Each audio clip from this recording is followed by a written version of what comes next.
Indianapolis 500 deserves a special mention when it comes to racing games of the 80s.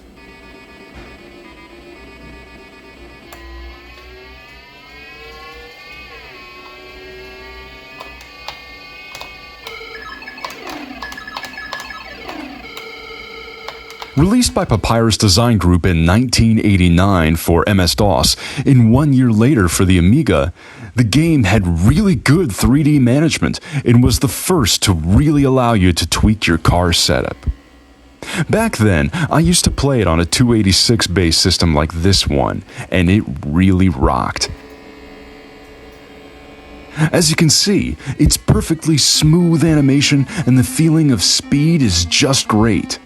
At a time when games were only beginning to use 3D polygon graphics, Indy 500 was incredible.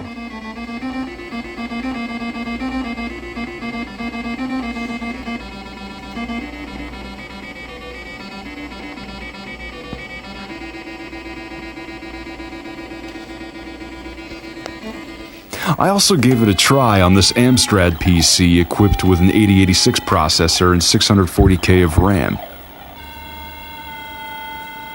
And even on this antique configuration, it's a very decent play.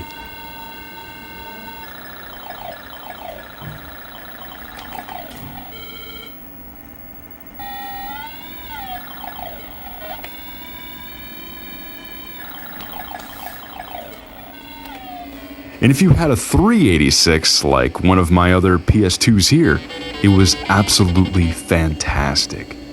But the great strength of Indy 500 was its playability on older systems.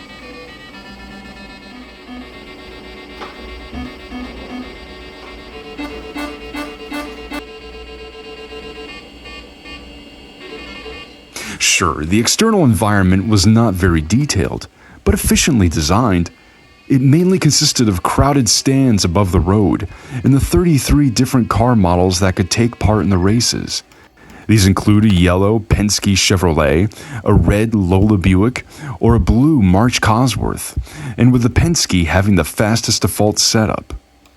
But default settings were of little importance since you were able to customize your car with a variety of options, which was an outstanding feature of the game.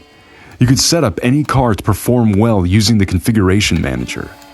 Many racing games boasted that changing the settings will radically affect the handling of your car, but in reality, this was not so obvious.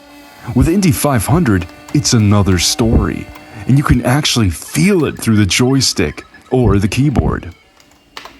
Practice runs enabled car setups to be altered and tested in real time.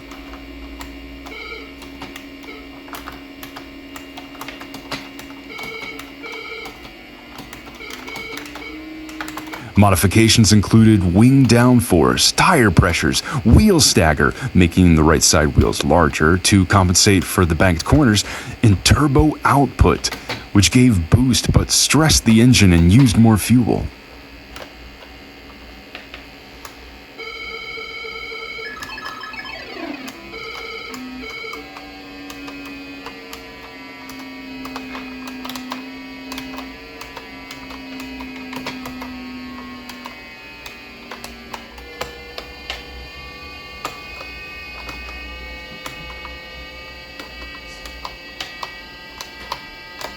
After participating in qualifying runs, you were ready for the race itself, which consisted of 10, 30, 60, or the full 200 laps.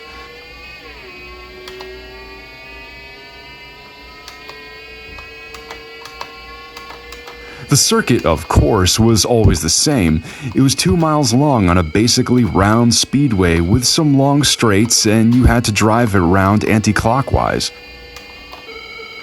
You got an automatic gearbox and full throttles about 200 miles per hour.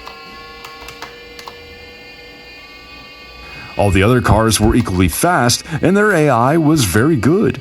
Their moves were often unpredictable for you.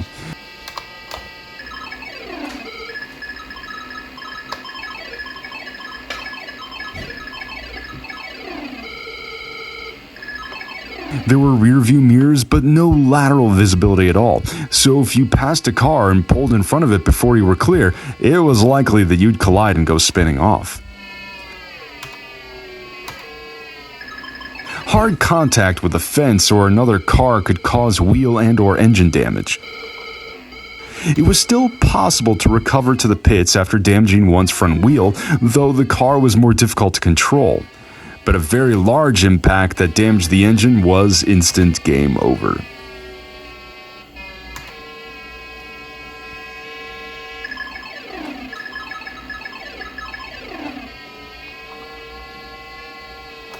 In a long race, you had to go to the pits to refuel or change tires, which added to the overall realism of the simulation.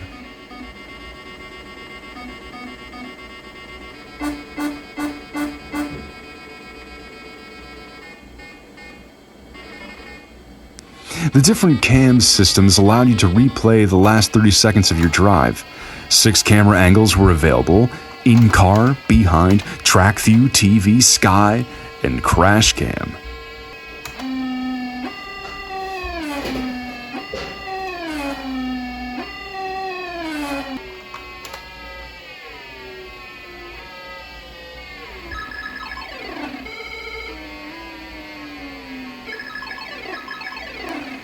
Back in the day, auto racer Barry Werger described Indy 500 as a hyper-realistic simulation and advised casual racers uninterested in running many laps to test each change to the race car's design to stick to outrun.